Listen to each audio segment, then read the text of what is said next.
queridos amigos, hola queridas amigas, bienvenidos, bienvenidas de nuevo a mi canal de YouTube Idiomas Ralph, donde podéis aprender, practicar y perfeccionar idiomas. En el vídeo de hoy os traigo la lectura de un hermosísimo relato titulado Mi querida bicicleta, de Miguel Delibes. Para mí, la bicicleta ha supuesto siempre uno de los mejores y mayores inventos del ser humano en toda su historia. Con la bicicleta nos podemos desplazar, hacer pequeñas o grandes distancias. Y para ello solo necesitamos nuestro cuerpo, nuestra energía, nuestra fortaleza, nuestra musculatura, nuestro corazón. O sea, con la bicicleta hacemos ejercicio y nos ponemos muy fuertes.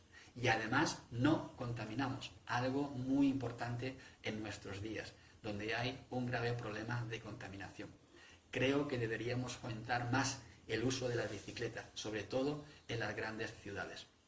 Yo uso mi bicicleta en la ciudad donde vivo, en Las Palmas de Gran Canaria. Y para mí es un gran placer cada vez que me subo la bicicleta, empiezo a pedalear, cojo velocidad y siento el viento. Es una sensación de libertad increíble, os lo recomiendo. Bueno, vamos con el relato de Miguel Delibes. Mi querida bicicleta, de Miguel Delibes. Yo no hacía más que dar vueltas por los paseos laterales a lo largo de la tapia, con regreso por el paseo central, pero al franquear el cenador con su mesa y sus bancos de piedra, las enredaderas chorreando de las pérgolas, azotándome el rostro, vacilaban. La bicicleta hacía 2 eses y estaba a punto de caer, pero felizmente la enderezaba y volvía a pedalear y a respirar tranquilo. Tenía el camino expedito hasta la vuelta siguiente. Y así una y otra vez sin medir el tiempo. Mi padre, que todos los veranos leía El Quijote y nos sorprendía a cada momento con una risotada solitaria y estrepitosa, me había dicho durante el desayuno, atendiendo mis insistentes requerimientos para que me enseñara a montar. Luego, a la hora de comer, ahora déjame un rato.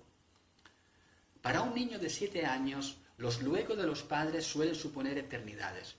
De 10 a 1:30 me dediqué, pues, a contemplar con un ojo la bicicleta de mi hermano Adolfo, apoyada en un banco del cenador, una Arelli de paseo, de barras verdes y níqueles brillantes, las palancas de los frenos erguidas sobre los puños del manillar, y con el otro, la cristalera de la galería que caía sobre el jardín, donde mi padre, arrellanado en su butaca de mimbre con cojines de paja, leía incansablemente las aventuras de Don Quijote.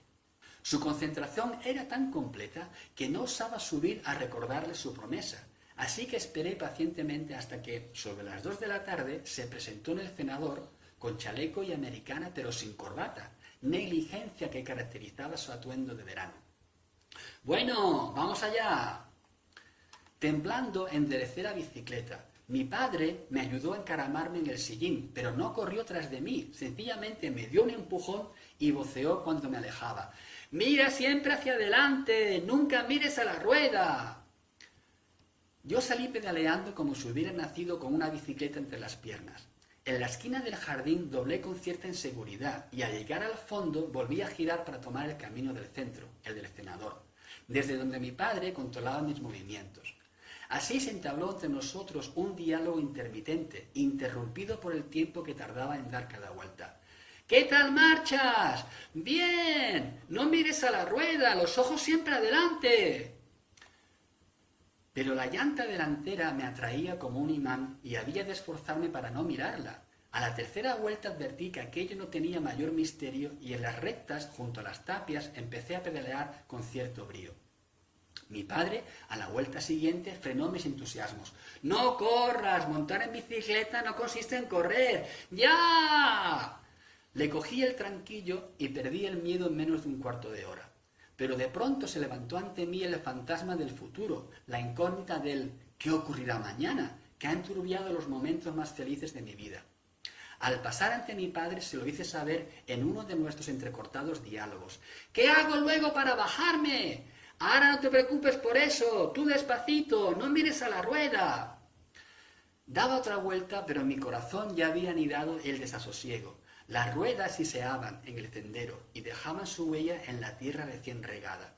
Pero la incertidumbre del futuro ponía nubes sombrías en el horizonte. Daba otra vuelta. Mi padre me sonreía. «¿Y cuando me tenga que bajar, qué hago? Muy sencillo. Frenas, dejas que caiga la bicicleta de un lado y pones el pie en el suelo». Rebasaba el cenador, llegaba a la casa, giraba a la derecha, cogía el paseo junto a la tapia, aceleraba, alcanzaba el fondo del jardín y retornaba por el paseo central. Allí estaba mi padre de nuevo, y yo insistía tercamente: «¡Pero es que no me sé bajar!». «Eso es bien fácil, hijo, dejas de dar pedales y pones el pie del lado que caiga la bicicleta». Me alejaba otra vez, sorteaba el cenador, topaba con la casa, giraba ahora a la izquierda, recorría el largo trayecto junto a la tapia hasta alcanzar el fondo del jardín para retornar al paseo central. Mi padre iba ya caminando delante hacia el porche. «¡Es que no me atrevo! ¡Párame tú!», confesé al fin. Las nubes sombrías nublaron mi vista cuando oí la voz llena de mi padre a mis espaldas. «¡Has de hacerlo tú solo! ¡Si no, no aprenderás nunca! Cuando sientas hambre, subes a comer». Y allí me dejó solo, entre el cielo y la tierra, con la conciencia clara de que no podía estar dándole vueltas al jardín eternamente, de que en uno u otro momento tendría que apearme, es más, con la convicción absoluta de que en el momento en que lo intentara me iría al suelo. En las enramadas se oían los gorjeos de los gorriones y los silbidos de los mirlos, como una burla, mas yo seguía pedaleando como un autómata, bordeando la línea de la tapia, sorteando las enredaderas colgantes de las pérgolas del cenador. ¿Cuántas vueltas daría? ¿100? ¿200? Es imposible calcularlas, pero yo sabía que ya era por la tarde. Oía jugar a mis hermanos en el patio delantero, las voces de mi madre preguntando por mí, las de mi padre tranquilizándola, y, persuadido de que únicamente la preocupación de mi madre hubiera podido salvarme, fui adquiriendo conciencia de que no quedaba otro remedio que apearme sin ayuda, de que nadie iba a mover un dedo para facilitarme las cosas. Incluso tuve un anticipo de lo que había de ser la lucha por la vida, en el sentido de que nunca me ayudaría nadie a bajar de una bicicleta, de que en este como en otros apuros tendría que ingeniármelas por mí mismo. Movido por este convencimiento, pensé que el lugar más adecuado para el aterrizaje era el cenador. Había de llegar hasta él muy despacio, frenar ante la mesa de piedra, afianzar la mano en ella y una vez seguro levantar la pierna y apearme. Pero el miedo suele imponerse a la previsión, y a la vuelta siguiente, cuando frené e intenté sostenerme en la mesa, la bicicleta se inclinó del lado opuesto, y yo entonces di una pedalada rápida y renadé la marcha. Luego, cada vez que decidía detenerme, me asaltaba el temor de caerme, y así seguí dando vueltas incansablemente hasta que el sol se puso, y ya, sin pensármelo 2 veces, arremetí contra un seto de boj, la bicicleta se atoró y yo me apeé tranquilamente. Mi padre ya salía a buscarme. «¿Qué? Bien. ¿Te has bajado tú solo? ¡Claro!». Me dio en el pestorejo un golpe cariñoso. «Anda, di a tu madre que te dé algo de comer. Te lo has ganado».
De adolescente, cuando me lamentaba ante mis amigos de los procedimientos didácticos de mi padre, ellos decían que esa era la educación francesa y que la educación francesa estaba muy bien, que ellos no sabían nadar, ni montar en bicicleta, ni distinguir un cuco de un arrendajo, porque no habían recibido educación francesa y que era un atraso.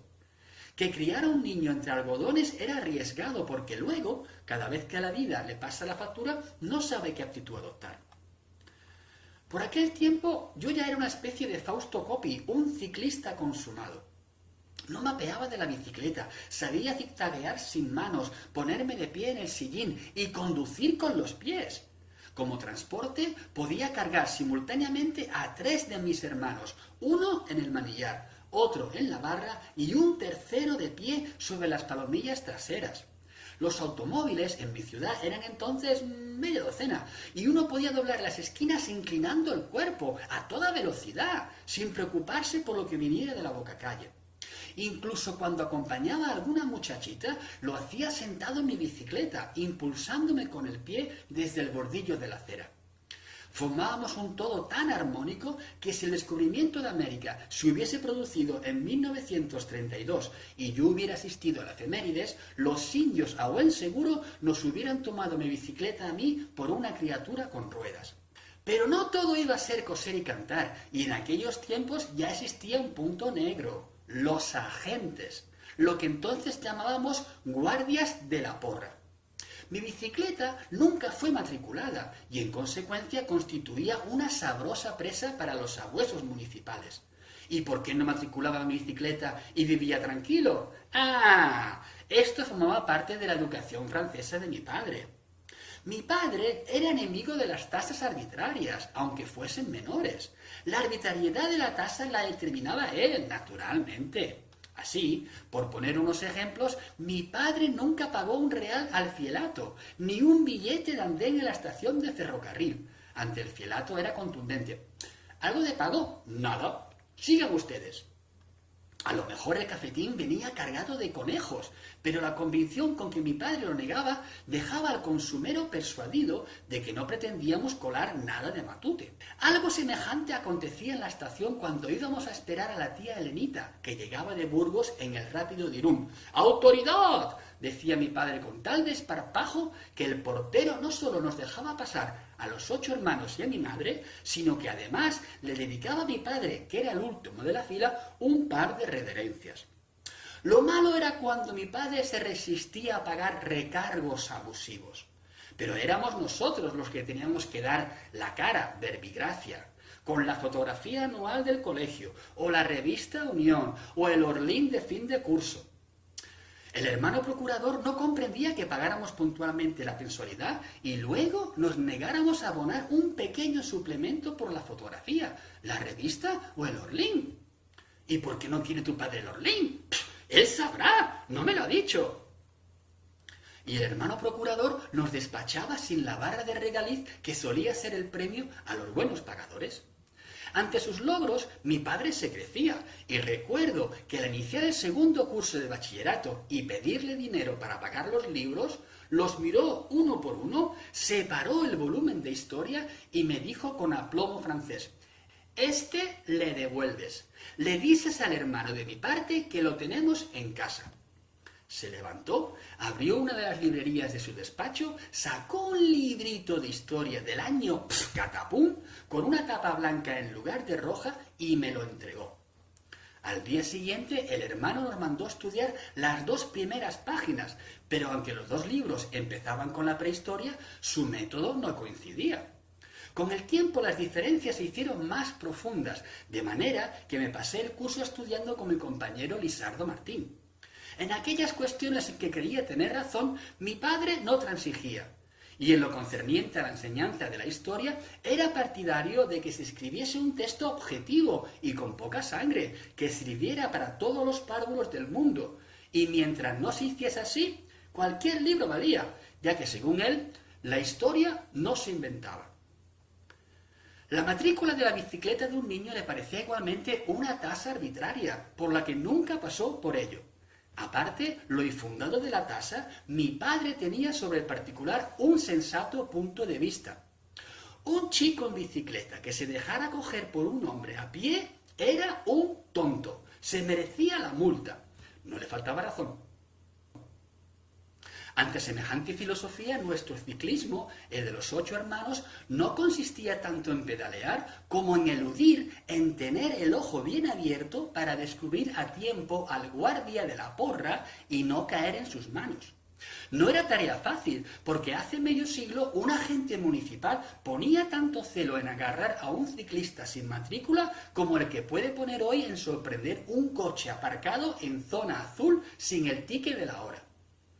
De este modo, en la ciudad, el deporte de las 2 ruedas sobre el ejercicio en sí encerraba para un niño un singular atractivo: no dejarse cazar. Nos lanzábamos a tumba abierta en cuanto divisábamos un agente, doblábamos las esquinas como suicidas, de modo que cuando el guardia quería reaccionar ya estábamos a 1000 leguas.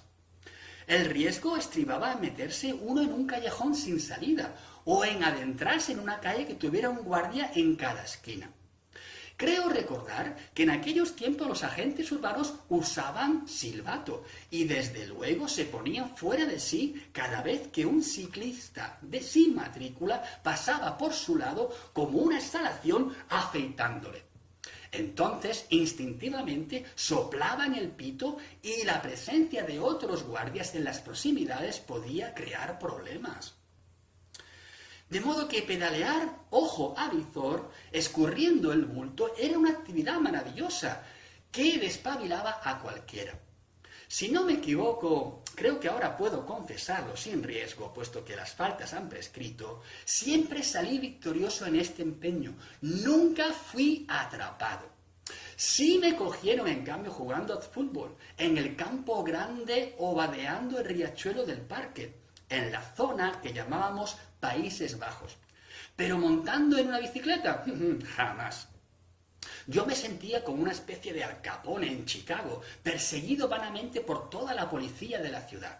Lo que me pregunto a veces es cómo hubiera reaccionado mi padre si alguno de los hermanos nos hubiéramos dejado prender. Esta emoción se esfumaba en carretera. En carretera solo quedaba el esfuerzo, no había guardias a quienes burlar. En aquellos años, entre los 12 y los 14 míos, pasamos 3 veranos en el pueblecito de Buecillo. Entonces estaba yo envenenado por el Tour de Francia, por las gestas admirables de Mariano Cañardo, Federico Ezquerra y la Pulga de Torrelavega. Los ciclistas españoles acudían al Tour huérfanos, sin una organización detrás, y sin embargo, haciéndoselo todos ellos, conseguían clasificaciones meritorias. A Cañado pocas veces le vimos por debajo del 10º puesto en la general, ni a Trueba muy alejado del 15º.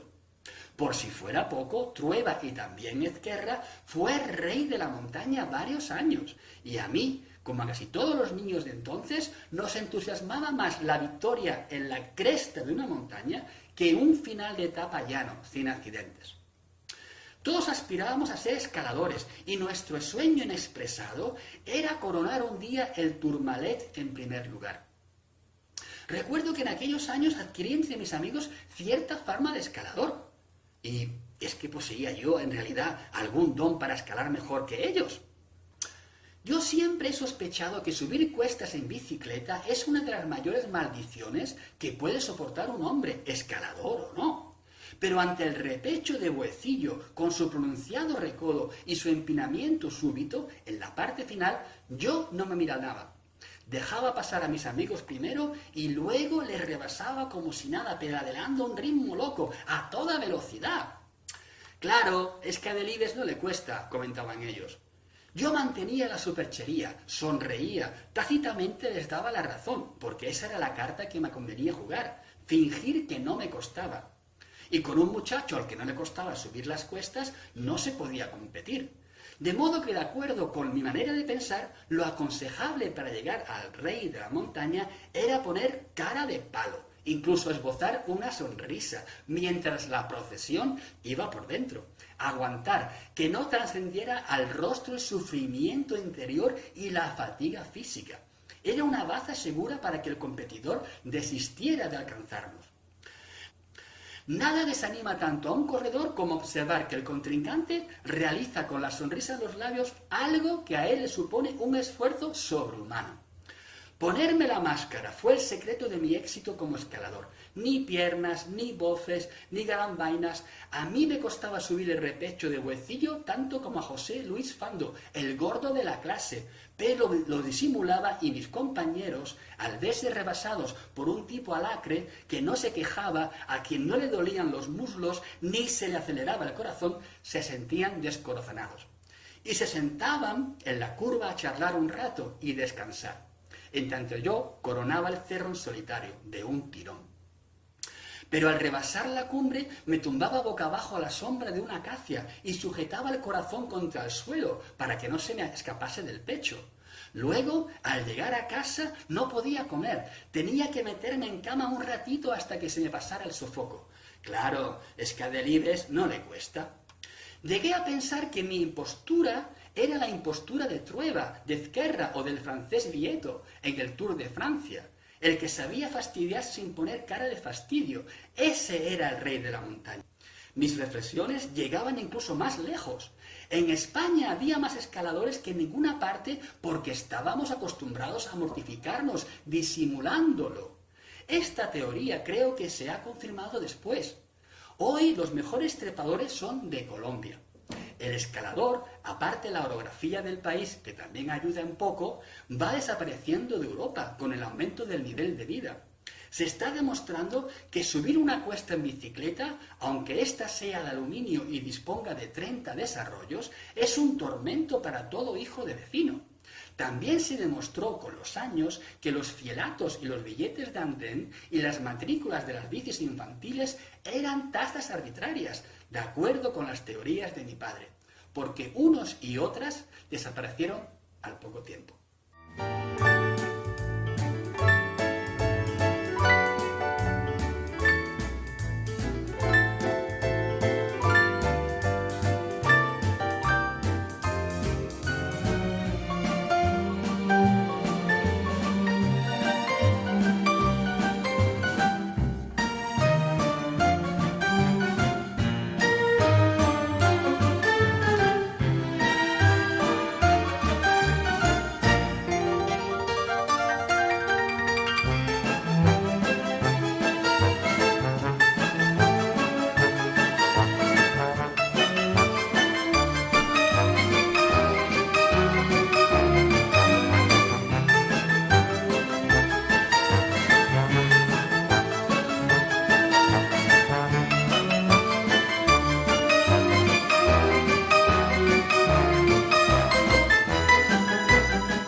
A partir de los 18 años, la bicicleta dejó de ser para mí un deporte y se convirtió en un medio de locomoción.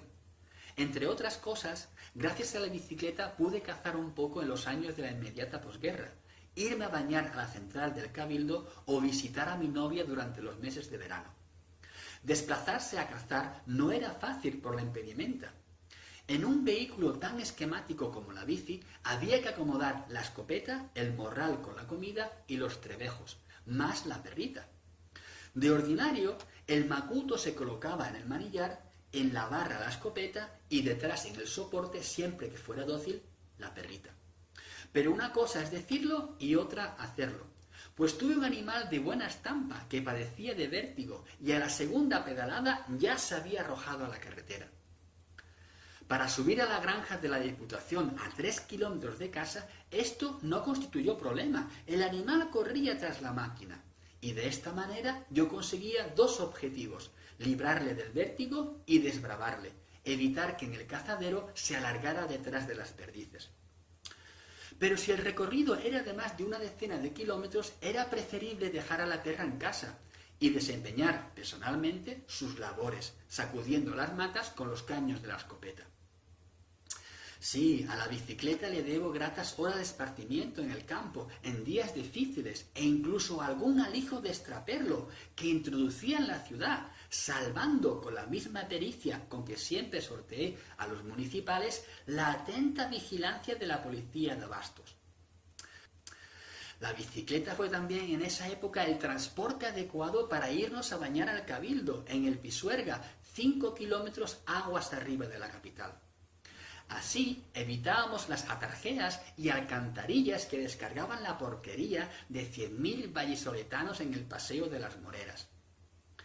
Eduardo Gavilán y Vicente Presa solían ser mis acompañantes, y allí, entre el bumbón de la central y el melodioso canto de los ruiseñores, nos bañábamos en la pesquera, en cuanto apretaba el calor.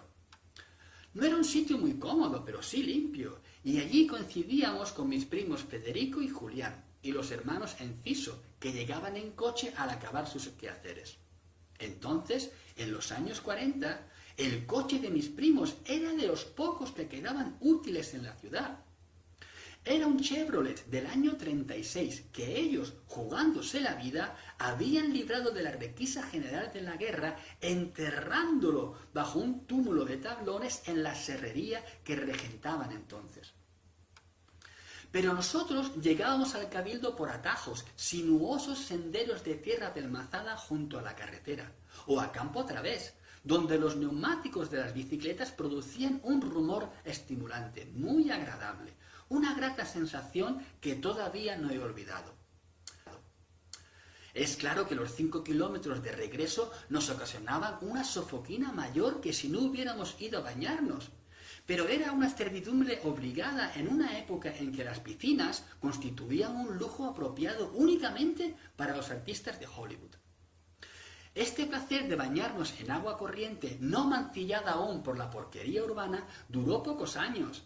Enseguida empezó la modesta industrialización de la ciudad y, naturalmente, el lugar de emplazamiento tuvo que ser el Cabildo. Las empresas sienten atracción por las aguas transparentes, semejante a la de las polillas por la luz. Se emporcó aquella zona del río y como remate se sembró de lucios que con el tiempo subirían aguas arriba y crearía un serio problema para la población truchera. Pero cuando la bicicleta se me reveló como un vehículo eficaz de amplias posibilidades cuya autonomía dependía de la energía de mis piernas, fue el día que me enamoré. Dos seres enamorados, separados y sin dinero. Lo tenía en realidad muy difícil en 1941. Yo estaba en Molledo Portolín, Santander, y Ángeles, mi novia, veraneaba en Sedano, Burgos, a 100 kilómetros de distancia. ¿Cómo encontrarnos? El transporte, además de caro, era muy complicado. El ferrocarril y autocares, con 2 o 3 transbordos en el trayecto. Los ahorros míos sí daban para pagar el viaje, no daban para pagar el alojamiento, el sedano, una de dos. ¿Qué hacer? Así pensé en la bicicleta como transporte adecuado, que no ocasionaba otro gasto que el de mis músculos. De modo que le puse a mi novia un telegrama que decía: llegaré el miércoles tarde, en bicicleta, búscame alojamiento, te quiere Miguel. Creo que la declaración amorosa sobraba en esos momentos, puesto que el cariño estaba suficientemente demostrado, pero la generosidad de la juventud nunca tuvo límites. El miércoles, antes de amanecer, amarré en el soporte de la bici 2 calzoncillos, 2 camisas y un cepillo de dientes, y me lancé a la aventura. Aún recuerdo con nostalgia mi paso entre 2 luces por los pueblecitos dormidos de Santa Olalla y Bárcena de Pie de Concha, antes de abocar a la hoz de Reynosa, cuya subida de 15 kilómetros de longitud, aunque poco pronunciada, me dejó para el arrastre. Solo, sin testigos, mis pretendidas facultades de escalador se desvanecieron. En compensación, del Alto de Reynosa a Corconte, 24 kilómetros fue una sucesión de tumbos donde la inercia de cada bajada me proporcionaba casi la energía necesaria para ascender el repecho siguiente. Aquellos primeros años de la década de los 40, con el país arruinado, sin automóviles ni carburante, fueron el reinado de la bicicleta. Otro ciclista, algún que otro peatón, un perro, un afilador, los chirriones, acarreando hierba en las proximidades de los pueblos, eran los únicos obstáculos de la ruta. Recuerdo aquel primer viaje de los que hice a Sedano como un día feliz. Sol amable, brisa tibia, la bicicleta rondando, sola, sin manos, barga abajo, un grato aroma a prado y boñiga seca, creando una atmósfera doméstica. Me parece recordar que cantaba a voz en cuello, con mi mal oído proverbial, fragmentos amorosos de zarzuela sin temor de ser escuchado por nadie, sintiéndome dueño del mundo. Este viaje, como digo, lo repetí varias veces. En ocasiones, cuando me sobraban 2 duros, cogía el tren mixto y me evitaba el pechugón hasta Reynosa. Otras veces era al revés. Apalabraba a Padilla, el taxista de Cobanera, para que me subiera hasta Cabañas de Virtus, con la bicicleta en la vaca, para ahorrarme unos kilómetros escarpados y las rampas peliagudas de Quintanilla de escalada. No es fácil olvidar la escena de la partida del taxi de Padilla, un coche muy viejo y baqueteado de 5 plazas, creo que con gasógeno, donde por las buenas o por las malas entrábamos 13 o 14 personas, con las piernas por fuera, asomando por las ventanillas, y la vaca atestada de cestas de huevos, gallinas, sacos de cemento, patos, aperos de labranza, y coronándolo todo mi bicicleta azul, más pesada que un muerto, que sería la primera en bajar. Fuese para arriba o para abajo, el lugar de refrigerio era el estanco de paradores de Brida, en el páramo desolado, donde me servían un par de huevos fritos con chorizo, pan y un vaso de vino por 1,10 pesetas. Y en los regresos, ¿cómo olvidar el placer inefable de bajar la hoz de Reynosa suavemente, sin esfuerzo, sin dar una sola pedalada en 15 kilómetros, como una motocicleta afónica? Dando por supuesto que todo esto fuese un sacrificio, yo me sentía suficientemente compensado con mi semana en Sedano, junto a Ángeles, bañándonos, subiendo a los picos, pescando cangrejos, cogiendo manzanas, haciendo el damero maldito de la codorniz en el jardín de los gallos, donde ella paraba. Mi alojamiento, la fonda, estaba frente por frente, en la misma plaza, bajo la dirección de la señora Pilar, ya de edad, y sus hijos Luis Peña y Amalia, y los hijos de estos hijos, con los que hoy me sigue uniendo una cordial amistad. En aquel tiempo me daban de comer 3 platos a mediodía y otros 3 platos por la noche, más desayuno, habitación y un rincón en la cuadra para la bicicleta, por 18 pesetas. Diarias. Nada. El primer año coincidí allí con el mayor de los Peña, Juan José, periodista de San Sebastián, que visitaba su casona en compañía de su madre, quien, sorprendido de mi apetito, me dijo un año después, cuando ya teníamos alguna confianza: «Hay que ver la cantidad de pan que comió usted el día que nos conocimos». Naturalmente, Peña ignoraba que yo estaba cargando carburante para el regreso, fortaleciéndome para recorrer los 100 kilómetros que me separaban de Moñedo a Portolín.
tarde, cuando me casé, intenté incorporar a mi mujer a mis veleidades ciclistas y en la medida, además de la pulsera, le regalé una bicicleta francesa amarilla de nombre Velox. La marca era ya un augurio, pero siempre imaginé que en el vocablo habría no poco de publicidad. Con las 2 bicicletas nos fuimos a la casa de mi padre, en Molledo, Portolín, a pasar la luna de miel. Fuera de nuestros paseos cotidianos y de los amartelamientos naturales, apenas teníamos otra distracción que las bicicletas. Y así, al segundo día de estancia le propuse a mi mujer irnos a comer a Corrales de Huelna. Ella, desconociendo el recorrido, aceptó con entusiasmo de recién casada. Nos encaramamos en las bicis y ya al bajar la Varga me di cuenta que aquello de la Velox no era una hipérbole. La máquina amarilla con un radio de rueda la mitad que la mía empezó a embalarse y al llegar a la iglesia ya me sacaba 6 metros. Entonces recordé que al terminar la cuesta tras la curva, en el pueblecito de Madernia, había un paso a nivel contra el que podría estrellarse de no moderar la marcha. Entonces la voceé: ¡frena! Pero ella me gritó a su vez: ¡no puedo parar! Pedaleé con energía hasta alcanzarla, y mientras nos deslizábamos emparejados a 60 kilómetros a la hora, trataba de convencerla de que la palanca del freno no estaba tan dura, y que mediante un pequeño esfuerzo podría doblegarla. Inútil. No era fuerza lo que le faltaba, sino anchura de mano para alcanzar la palanca sin soltar el puño. La Velox adquiría cada vez mayor velocidad y yo ya imaginaba tras la curva que divisaba al fondo de la carretera las portillas cerradas del paso a nivel y el topetazo inevitable. Entonces tomé una decisión a la Tom Mix, una decisión disparatada. Yo frenaría mi máquina con la mano izquierda y simultáneamente sujetaría el sillín de la Velox con la derecha. Es decir, frenaría para los dos hasta lograr detenernos. Era una determinación de enamorado, arriesgada pero poco práctica. Con el primer tirón, Ángeles se desequilibró y sin perder velocidad se fue de cuneta a cuneta en un zigzag peligrosísimo. Al segundo intento, las bicicletas entrechocaron y a punto estuvimos de irnos los dos a tierra. Nervioso, a medida que la curva se aproximaba, grité: ¡por Dios bendito, frena! Pero ella ya había perdido la moral. ¡No me puedo parar! ¡No me puedo parar! La Velox se aceleraba y ante lo inevitable alcé los ojos al cielo y pedí con unción que el paso a nivel estuviese abierto. Así fue en efecto, pero la Velox, ligera como el viento, haciendo honor a su nombre, atravesó la vía como una centella y no se detuvo hasta llegar a Santa Cruz, el pueblo inmediato, donde al fin nos repusimos del susto. Pero cuando evoco el mundo de la bicicleta, olvido las complicaciones mecánicas. Mi incapacidad para volverla a su estado normal cuando algo se torcía. No quiero hablar de las averías del piñón o del plato o de los juegos de bolas, porque eso son ya palabras mayores, sino simplemente de los pinchazos, del humilde pinchazo de una rueda de bicicleta. Por supuesto conocía la técnica a emplear para su reparación. Utilizar los desmontables, sujetarlos a los radios, sacar la cámara, inflarla, meterla en un balde de agua, buscar la punzada, frotarle con lija, extender la disolución, orearla, quitar la membranita blanca del parche y aplicarlo. El camino de vuelta tampoco ofrecía dificultad. Introducir la cámara bajo la cubierta, repartirla a lo largo de la rueda sin retorcerla, meter la cubierta en la llanta, a mano mientras pudiese, y finalmente en los centímetros finales con los desmontables. Todo correcto. Pero era ahí donde empezaba mi calvario. La rueda, después de reparada, no cogía aire, o si lo cogía, lo expulsaba con la misma rapidez. «Pellizcas la cámara con el desmontable, muchacho. Esta rueda está pinchada». Debía de ser cierto. Al arreglar un pinchazo, inevitablemente hacía otro. «Mete la cubierta con la mano, es más seguro». Goyo, el mecánico de la agencia, procuraba remediar mis desventuras. «No tengo fuerzas, Goyo». «Pues entonces pon cuidado con los desmontables». Mas aunque siempre desde niño puse un cuidado meticuloso en la operación de montar una rueda, nunca pude evitar el pellizco con el desmontable. Era una pequeña tragedia irremediable, que ponía mis nervios a prueba. Hoy las bicicletas no se pinchan, o si se pinchan, los ciclistas las arreglan de otra manera. La mía, mi bicicleta, la de ahora, con la que doy paseos de 15 o 20 kilómetros, sigue teniendo las ruedas como las de ayer. Y si se me pinchan menos, es porque ando siempre por carretera. Y no apuro las cubiertas como antaño. Pero sí, a pesar de todo, se pincha, he de recurrir a manos ajenas para evitar pellizcarla con el desmontable. Hay cosas que parecen sencillas, pero no basta una vida para aprenderlas. El gen ciclista de la familia seguiría manifestándose en las nuevas generaciones. Mi hijo mayor aprendió a montar a los 3 años y se desazonaba cada vez que se apeaba y la bicicleta se caía. No se mantenía en pie. Resultaba muy complicado explicárselo y él se ponía más y más furioso con nuestras vaguedades. Más tarde, mis nietos han aprendido a la misma edad sin que nadie les enseñase. Jaime, uno de ellos, salió pedaleando un día por la carretera tras su prima Ángeles, que ya sabía montar, y tuvimos que rescatarles con un coche a 3 kilómetros del pueblo. Pero la madera competitiva en pruebas de poco alcance se manifestó en mis hijos Germán, Juan y Adolfo. Los 3 ganaron carreras locales sin mayor relieve, pero el tercero hizo en su día excursiones que no creo vayan a la zaga de las que puede hacer Perico Delgado en sus periodos de entrenamiento. Recuerdo una de unos días, con salida de Valladolid y llegada a Santander, por Burgos, y regreso por Unquera, Potes y Palencia, subiendo los puertos del Escudo y Piedras Luengas. Cosas así no se hacen por una apuesta fuerte, pero él la llevó a cabo por placer, por afirmar su personalidad. Ahora bien, la mayor gloria ciclista, la efemérides que dejó huella y que aún se comenta en tertulias familiares, fue la victoria de Juan en una clásica Sedano-Cobanera-Sedano, donde aparte de los aficionados, participaron 2 muchachos federados de un club ciclista de Burgos, con sus bicicletas de aluminio, finas y ligeras como libélulas, su maillot, su culot y sus mocasines negros de banana.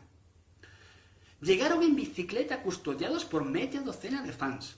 Y hasta que la prueba empezó, no cesaron de dar vueltas a la plaza para no quedarse fríos. En el pueblo les miraban entre irritados y perplejos. No entraba en su cabeza que aquella carrera organizada desde siempre para aficionados locales cobrase de repente tan altos vuelos. Pero, por otra parte, se condolían de que la Copa del Triunfador no fuese a quedar en casa. Dicen que están federados. Así ya podrán. A mí me parece que a eso no hay derecho. Esta carrera siempre ha sido para veraneantes y para hijos del pueblo.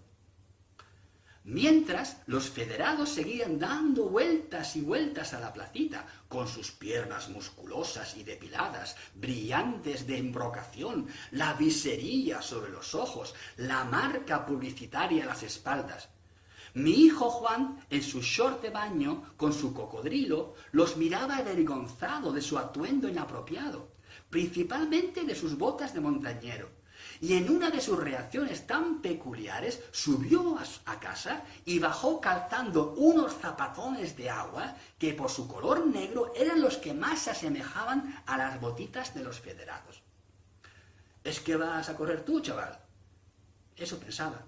Le hablaban perdonándole la vida desde lo alto de sus bicicletas libélulas, mientras Juan, de pie, agarraba achicado el manillar de su bici de hierro, de llantas anchas como de carro y viejas palomillas, lejos de los carretes automáticos que portaban las de los federados. Pero Echano, el juez de la prueba, los puso en línea para tomar la salida.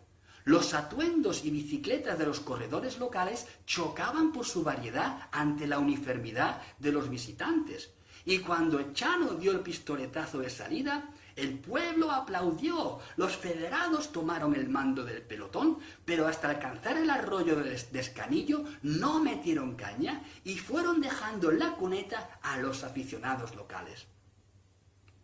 Pero Juan, tozudo y fuerte, a más de un excelente ciclista, apretó las mandíbulas y se puso a la rueda del segundo federado, lugar que no abandonó hasta llegar a Cobanera, y en el que continuaba después de dar la vuelta.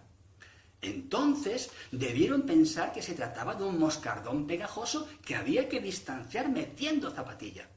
Pero el esfuerzo no le sirvió de nada. Juan, mi hijo, aguantó el tirón de los federados, siguió a la rueda del segundo mientras iba saludando con la mano a los otros participantes que, o bien, no habían llegado aún a Cobanera o habían abandonado. ¡Con Juan no van a poder! ¡Hala, Juan, duro con ellos! Los coches seguidores ya se relamían con el sprint. Rebasaron el arroyo Escanillo a 1 kilómetro largo de la meta y los federados hicieron otro esfuerzo. No acababan de comprender aquello, no aceptaban de buen grado que aquel muchachito con su cocodrilo y sus zapatones negros de agua, montado en una bicicleta con ruedas de carreta, les plantase cara. No consintiera que se distanciasen. Y cuando tiraron de nuevo poniendo en el empeño todas sus facultades, Juan metió la cabeza entre los hombros y no permitió que ensancharan el corte.